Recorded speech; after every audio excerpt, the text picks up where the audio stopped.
শত বাধা বিপত্তি আর কাফের মুশরিকদের হামলা, হাজারো বাধা বিপত্তির ভেতর দিয়ে রাসূল কোরআনে কারিমের তেলাওয়াত বন্ধ করে নাই। আমার নবী, আপনার নবী রাহমাতুল লিল আলামিন, রাত নাই দিন নাই আল্লাহর কোরআন মানুষের সামনে তেলাওয়াত করে শোনায়। ইসলামের সরজমানাতে মানুষের সামনে প্রকাশ্যে আল্লাহর কোরআন তেলাওয়াত করা, এটা বড় কঠিন থেকেও কঠিন কাজ ছিল। আল্লাহ রাব্বুল আলামিন আমাদের নবীকে জানায়া দিলেন, নবী গো, নির্দেশ আসার আগ পর্যন্ত আপনি গোপনীয়তা রক্ষা করবেন। গোপনীয়তা রক্ষা করতেও তত বেশি হয়, ঠিক না বে ঠিক? তো রমাদান তো এমন এক গুরুত্বপূর্ণ মাস, রহমত মাগফিরাত নাজাত নিয়ে যে মাস আসে, মুমিন বান্দা বান্দিরা নেকির পাহাড় স্তূপকে স্তূপ জমা করবে মুমিন বান্দা বান্দিরা রমাদান মাসে। আলহামদুলিল্লাহ বলে আল্লাহ রাসূল দোয়া শিখিয়েছেন, আল্লাহুম্মা বারিক লানা ফি রজব ওয়া শাবান ওয়া বাল্লিগনা রমাদান। হে আল্লাহ, রজব শাবান এই 2 মাসের বরকত আমাদের দেন, আমাদের হায়াত রমাদান পর্যন্ত দীর্ঘ করে দেন। বলেন না আমিন। একটা রমাদান পাওয়া মানে অনেক কিছু। রমাদানে একটি রাত আছে লাইলাতুল কদর, শেষ দশকে আছে না নাই? এক রাতের ইবাদত 1000 মাসের চাইতে শ্রেষ্ঠ সওয়াব আর উপঢৌকন আল্লাহ দান করে থাকেন। সুবহানাল্লাহ।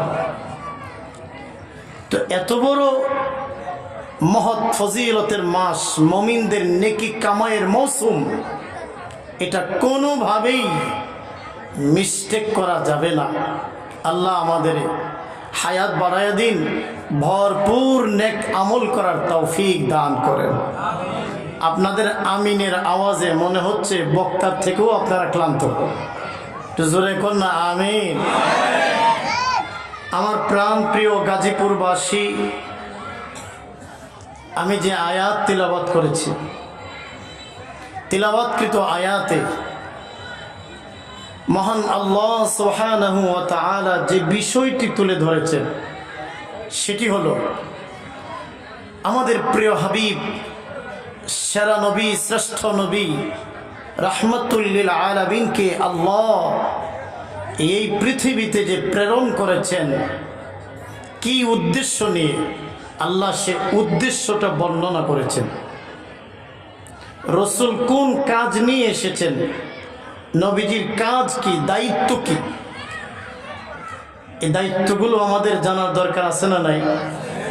আমাদের নবী কোন দায়িত্ব নিয়ে পৃথিবীতে আগমন করেছে, রাসূলের কাজ কি, আল্লাহ যে রাসূল প্রেরণ করেছেন কি উদ্দেশ্যে, এই উদ্দেশ্যটা এটা আমরা যদি জানতে পারি, আমাদের জন্য এই পৃথিবীতে জীবন পরিচালনা করা অতীব সহজ হবে এবং আখিরাত পাওয়ার সহজ একটি মাধ্যম হবে আমাদের। আমার কথা বুঝতে কোনো কষ্ট হচ্ছে না তো আপনাদের? রাসূল প্রেরণের উদ্দেশ্য কি? 4টা উদ্দেশ্যে আল্লাহ রাসূলকে পৃথিবীতে প্রেরণ করেছেন। কয়টা উদ্দেশ্যে বলেন না? 4টা। 1, আল্লাহ নিজে কোরআনে বলেছেন, সূরাতুল জুমআ এর 2 নং আয়াতে আল্লাহ তুলে ধরেছেন রাসূল প্রেরণের যে 4 উদ্দেশ্য, সেটি তুলে ধরেছেন। হুয়াল্লাযী বা'আসা ফিল উম্মিয়িনা রাসূলান মিনহুম ইয়াতলু আলাইহিম আয়াতিহি। তিনি সেই সত্তা, হুয়াল্লাযী, তিনি সেই সত্তা, বাআসা ফিল উম্মিয়িনা রাসূলাম মিনহুম, যিনি আরবদের ভেতর থেকে উম্মিদের কাছে,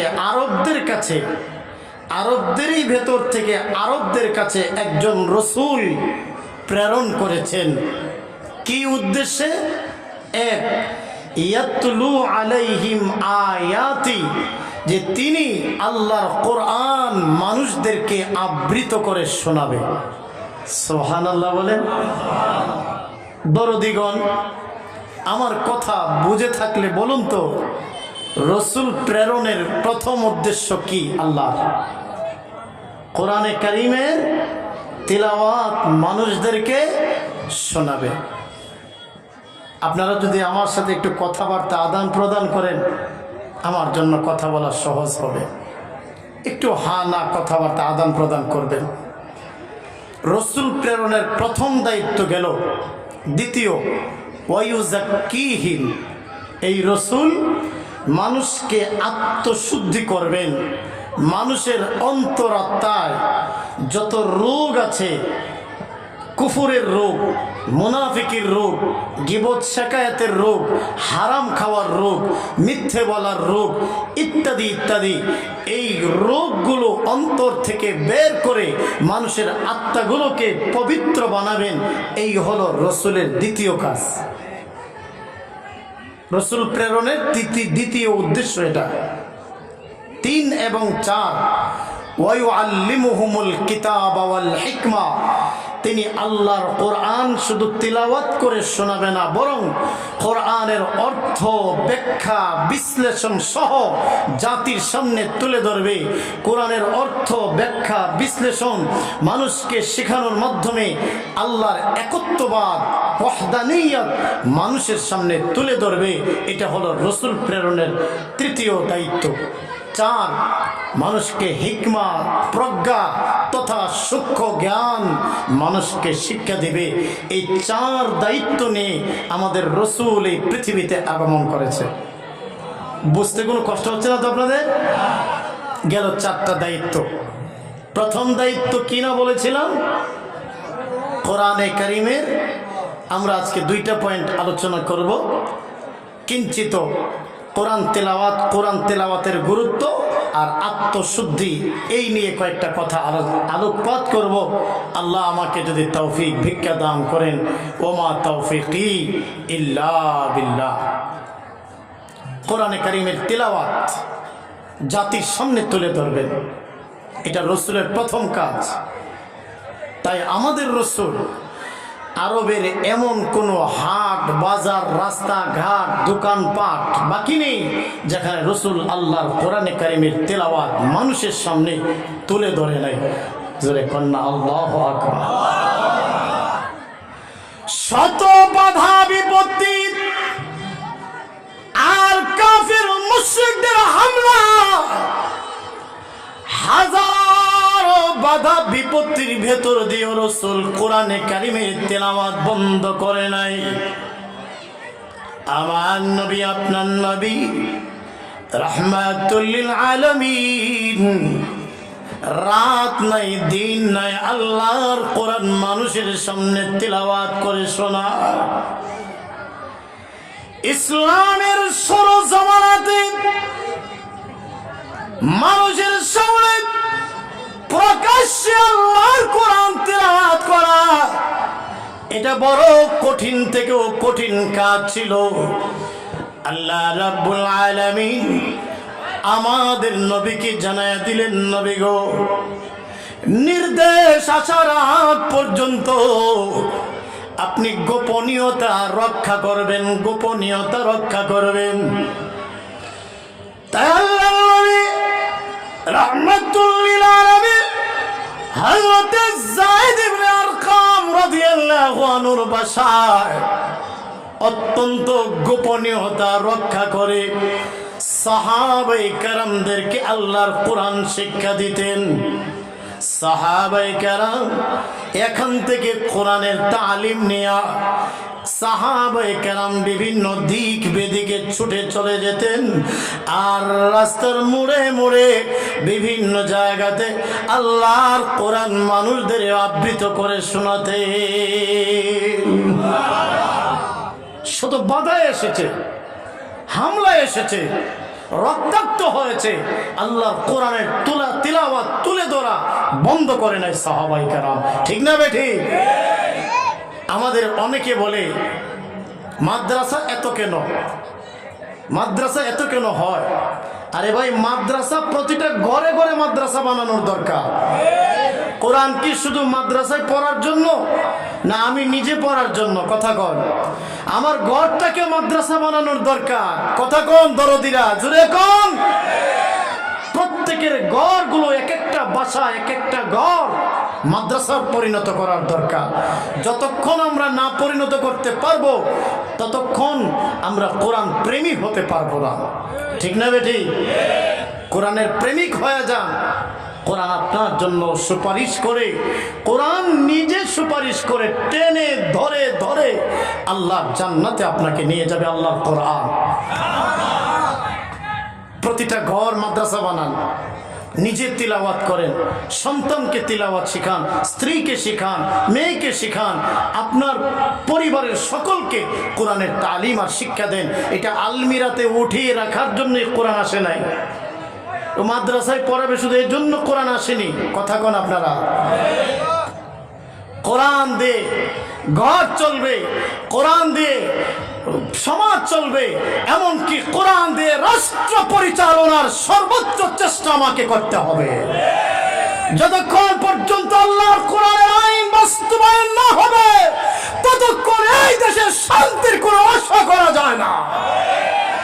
যতক্ষণ পর্যন্ত আল্লাহর কোরআনের আইন বাস্তবায়ন না হবে আমার মা, আমার বোন নিরাপদে তার ইজ্জত নিয়ে বসায় যেতে পারবে না। এই দেশের মধ্যে আপনার শান্তি, প্রকৃত আসল শান্তি আশা করা যায় না কোরআনের আইন যতক্ষণ বাস্তবায়ন না হবে। কথা কন ঠিক কি নয় বেঠি?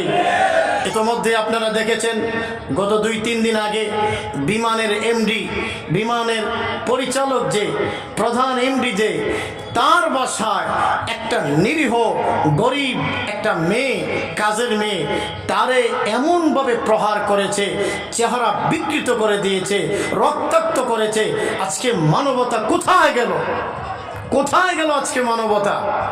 যদি কোরআন থাকতো আর এই ধরনের 2-1টাকে বাইতুল মোকাররমের উত্তর গেট কিংবা দক্ষিণ গেটে আপনার ওই জুলাইয়া টানায়া যদি বাঁশের চিকন কঞ্চি দিয়া ফটফট করে বাড়ি লাগানো যাইতো, তখন এই দেশে আর এই ধরনের ঘটনা ঘটতো না। কথা কন ঠিক কিনা বেঠে? আদালতের আইনের ফাঁকফোকর দিয়ে এই ধরনের রাঘব বোয়ালরা বারবার বের হয়ে আসে, আবার অপরাধ সংগঠিত হয়।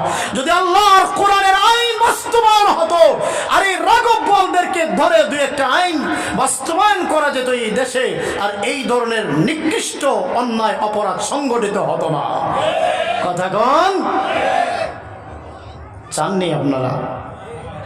কোরআনের আইন আসুক চাননি আপনারা? আসতে বলেন যে আপনারা ভালো মানুষ আসুক, আমার প্রতিনিধি আল্লাহওয়ালা হোক, নামাজি হোক, চাননি আপনারা? তবে মন রাখে দোস্ত গো, বাজারে গরু বিক্রি হয়, গরুর একটা মাথাও দেখবেন যে আপনার 5-6-7 হাজার টাকা বিক্রি হয় কি না? গাজীপুরে কত করে অনুমান একটা ধারণা নিতেছে আর কি, একটা গরুর মাথা, ছোট গরুর মাথা কত টাকা বিক্রি হয় অনুমান আর কি? কত? 4-5 হাজার? আচ্ছা, একটা খাসির মাথা কমসে কম 2000-1700 টাকা বিক্রি হয়, ঠিক না বেটি? আর এই মুরগির মাথা যে রাইখা দেয় আপনার, ওই যে পোলট্রি মুরগির মাথা, এগুলো টাকা দিয়ে বিক্রি হয়। তাও দেখবেন যে আপনার কেজি 150-200 টাকা। আর মুসলমান 5 টাকার একটা চা খায়া ইমান আর নিজের বিক্রি করে দেয়, দাম নাই তার, ঠিক না বেটি? রহমাতুল্লিল আলামিনের বিশিষ্ট একজন সাহাবী হযরত আব্দুল্লাহ ইবনে মাসউদ রাদিয়াল্লাহু আনহু কোন একটা রাস্তার মোড়ে গিয়ে তিনি দাঁড়ায় গেলেন, আল্লাহর কোরআন তিনি তেলাওয়াত করতে আরম্ভ করে দিলেন। والشمس وضحاها والقمر إذا تلاها والنهار إذا جلاها والليل إذا يغشاها والسماء وما بناها والأرض وما طحاها ونفس وما سواها عبد الله بن مسعود رضي الله عنه আল্লাহ কোরআন যখন তিলাওয়াত তিনি আরম্ভ করে দিলেন, তিলাওয়াত যখন আরম্ভ করে দিলেন, চতুর্দিক থেকে হামলা শুরু হয়ে গেল ওনার উপরে। চতুর্দিক থেকে শুরু হয়ে গেল, পাথর মারতে আরম্ভ করলো। এমনকি দেখা যায় ওনার শরীরটাকে বিকৃত করে দেওয়া হয়েছে, নাকটাকে, চেহারাটা বিকৃত করে দেওয়া হয়েছে, নাকটাকে বাঁকা করে দেওয়া হয়েছে, রক্তাক্ত হয়ে গেছে শরীরটা। এমন একটা পরিস্থিতিতে অজ্ঞান হয়ে যাওয়ার উপক্রম হয়ে গেছে। রক্তাক্ত শরীর নিয়ে রাহমাতুল লিল আলামিনের কাছে তিনি কান্নারত অবস্থায় নবীজির কাছে এসে হাজিরা হয়ে গেলেন। আগো নবীজি, এই যে তাকায় দেখেন, কেন গো আমি মহান আল্লাহর কোরআন তিলাওয়াত করি, আমি কেন তিলাওয়াত তুলে ধরি, আমার এই অবস্থা করেছে কাফের মুশরিকরা। আমার চেহারাটা বিকৃত করে দিয়েছে, আমার নাকটাকে বাঁকা করে দিয়েছে। আল্লাহ নবীর চোখ দিয়ে পানি টলমল করছে। আর নবীজি হাত বোলায় দিলেন ওনার সমস্ত শরীরে। আর নবীজি ডেকে ডেকে বলেন, আব্দুল্লাহ রে, ও আব্দুল্লাহ, মনে কষ্ট নিও না, ধৈর্য ধরো, সবর করো। ইসলামের সময় একদিন আসবে, আল্লাহ একদিন ইসলামকে বিজয় দিবে। ইসলামেরও সময় একদিন আসবে, ঠিক কিনা? কোন একদিন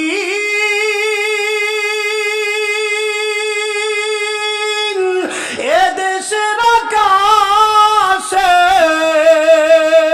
কালিমার পতাকা উড়বে। সেদিন সবাই খোদাই বিধান পে দুঃখ বেদনা ভুলবে। কথা কন, কোন একদিন এদেশের আকাশে কালিমার পতাকা উড়বে। সেদিন সবাই খোদাই বিধান পে দুঃখ বেদনা ভুলবে। আল্লাহ সেই পরিবেশ আমাদের দেশে দেন, আমিন বলে না? আর জোরে কন্যা আমিন। আমার কলেজাটুকু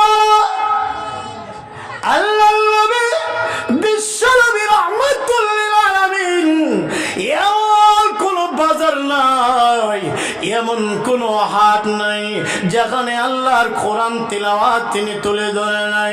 রাহমাতুল লিল আলামিন বাইতুল্লাহর চত্বরে বসে তিলাওয়াত আরম্ভ করে দিলেন। নবীজি তিলাওয়াত করতেছেন, ইয়াসিন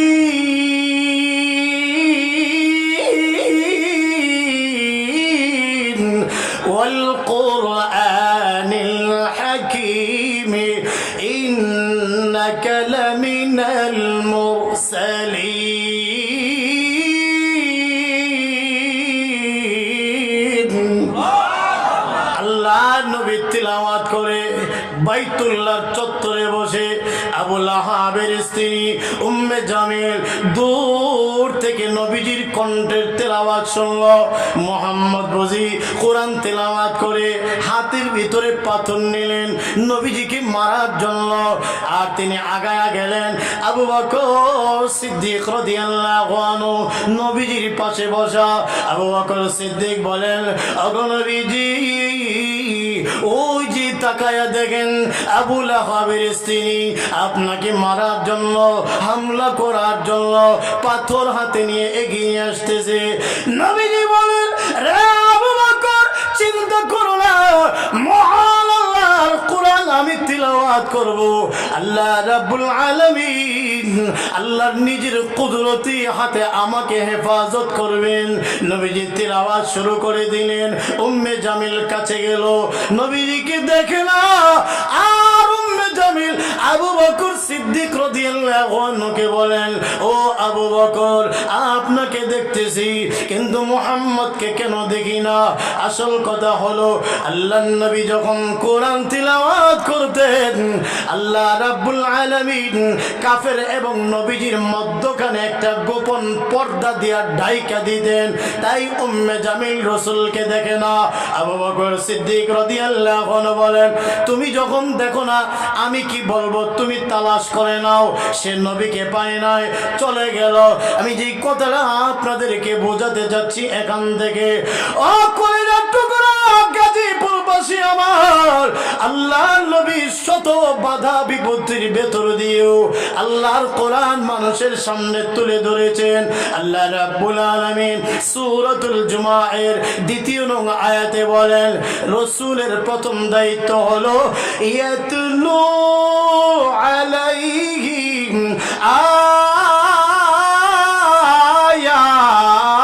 আয়াতি। আল্লাহর রাসূলের প্রথম দায়িত্ব হলো তিনি মহান আল্লাহর কোরআনে কারীমের তিলাওয়াত মানুষদের কাছে আবৃত করবে। এটা প্রথম দায়িত্ব রাসূলের। কষ্ট হইতেছে আপনাদের? সরগঘাট মাহফিলে এত অল্প সাথী হবে এটা আমি কল্পনাও করি নাই। আপনাদের এই পার্শ্ববর্তী মণিপুর খাসপাড়া একটা ঐতিহাসিক মাহফিল হয়। আল্লাহর দয়ায় বেশ অনেক বছর ধরে আমি বয়ান করি। সাথীদের জায়গা দেওয়া যায় না, মাঠে ২-৪ বার লোক চাপায়ও জায়গা দেওয়া যায় না।